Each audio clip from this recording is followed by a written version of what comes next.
काँग्रेस आणि ठाकरेंच्या शिवसेनेला मतदान करण्यासाठी मशिदीतून फतवे निघत असल्याचा गंभीर आरोप राज ठाकरेंनी केलाय। दरम्यान यानंतर विरोधकांनीही राज ठाकरेंना प्रत्युत्तर दिलं। काही नेते आणि पक्षाची दखल घेण्याची गरज नसते असा टोला संजय राऊतांनी राज ठाकरेंना लगावलाय। निवडणुकीच्या तोंडावरती फतवे काढले जात आहेत। काँग्रेसला मतदान करा, उद्धव ठाकरेंच्या शिवसेनेला मतदान करा। काही नेते आणि काही पक्ष यांची फार दखल घ्यावी अशी महाराष्ट्रातली स्थिती नाही। फतवा काढून लोकांना सांगून यांना मतदान करा, पण हे घडतंय। राज ठाकरे म्हणाले ते अगदी खरं आहे। राज ठाकरेंनी पुण्यातील महायुतीच्या सभेतून एक मोठा आरोप केला आहे। ठाकरे गटाला आणि काँग्रेसला मतदान करण्यासाठी मशिदीमधून फतवे काढले जातात असा गंभीर आरोप राज ठाकरे यांच्याकडून करण्यात आलाय। दरम्यान काही नेते आणि पक्षाची दखल घेतली पाहिजे असं वाटत नाही असा टोला लगावत राऊतांनी राज ठाकरेंनी केलेल्या आरोपांना प्रत्युत्तर दिलं। निवडणुकीच्या तोंडावरती फतवे काढले जात आहेत। काँग्रेसला मतदान करा, उद्धव ठाकरेंच्या शिवसेनेला मतदान करा। जर हे मशिदींमधनं हे मौलवी जर समजा यांना फतवे काढत असतील की यांना मतदान करा म्हणून, मग आज राज ठाकरे तुम्हाला आज फतवा काढतो। माझ्या तमाम हिंदू बांधवांनो, भगिनींनो आणि मातांनो, मुरलीधर मोहोळ असतील, भारतीय जनता पक्षाचे काही अजून इतर कुठचे शिंदेचे, अजित पवारांचे जे उमेदवार असतील त्यांना भरघोस मतांनी मतदान करा। काही नेते आणि काही पक्ष यांची फार दखल घ्यावी अशी महाराष्ट्रातली स्थिती नाही। महाराष्ट्रामध्ये किंवा देशामध्ये सध्या संविधान वाचवण्याची फार मोठी लढाई सुरू आहे आणि त्याच वेळेला राज ठाकरे यांच्यासारखे नेते महाराष्ट्रद्रोही नरेंद्र मोदी आणि अमित शहा यांच्या मांडीला मांडी लावून बसत असतील तर प्रबोधनकार ठाकरे आणि बाळासाहेब ठाकरे, माननीय हिंदू हृदय सम्राट, बरं का, ह्यांच्या आत्म्याला किती यातना होत असतील याची कल्पनाच न केलेली बरी।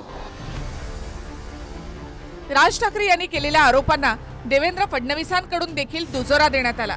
ठाकरे गट आणि काँग्रेसला मतदान करण्यासाठी मशिदीमध्ये टीव्ही स्क्रीन लावून फतवे काढले जातात असा दावा फडणवीसांनी केला, तर फतवे काढून मतदान करत नसल्याचं म्हणत जयंत पाटलांकडून पलटवार करण्यात आलाय।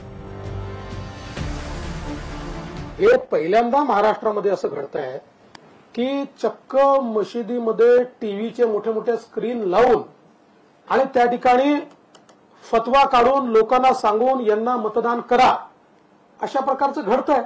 हे मला वाटत नाही योग्य आहे, पण हे घडतंय। राज ठाकरे म्हणाले ते अगदी खरं आहे। यांना हिंदूंचा मक्ता कोणी दिला हा पहिला प्रश्न, आणि दुसरा प्रश्न, असे फतवे काढून कधी कोणी मतदार कुठं मदत करत नाही। मतदाराला आलेला तिथल्या स्थानिक अनुभव, देशातल्या सध्या चाललेल्या घटना याचं प्रतिबिंब मतदाराच्या मतात पडतं। त्यामुळं अशा फतव्यांनी कुठल्याही बाजूचं आणि कुठल्याही धर्माचे मतं बदलतात असं मला वाटत नाही। दरम्यान याच मुद्द्यावरून पुण्याचे भाजप उमेदवार मुरलीधर मोहोळ यांनी सुद्धा महाविकास आघाडीवर टीका केली। महाविकास आघाडीकडून धर्माच्या आधारावर मतं मागितली जातात असा आरोप त्यांच्याकडून करण्यात आलाय। तर दिल्लीत बोलावून राज ठाकरेंना फाईल दाखवल्यामुळे राज ठाकरे अशा प्रकारचे आरोप करतायत असा टोला वडेट्टीवार यांनी लगावलाय।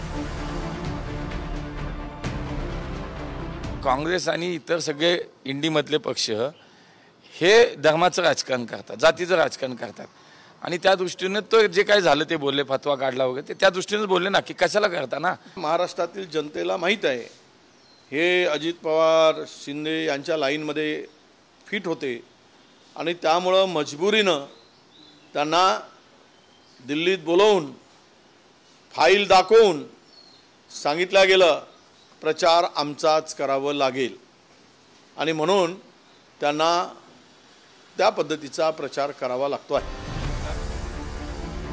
राज ठाकरे यांनी केलेल्या आरोपानंतर राज्यामध्ये चांगलंच राजकारण रंगलं। महाविकास आघाडीकडून सुद्धा राज ठाकरेंनी केलेल्या आरोपांना प्रत्युत्तर देण्यात आलेलं आहे। त्यामुळे राज ठाकरेंच्या आरोपांमध्ये किती तथ्य आहे असा प्रश्न या निमित्तानं उपस्थित होत आहे। Bureau report, TV9 Marathi.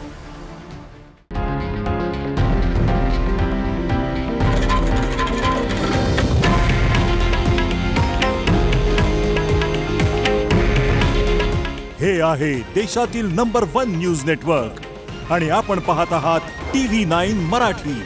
काळजी तुमची, हित महाराष्ट्राचं.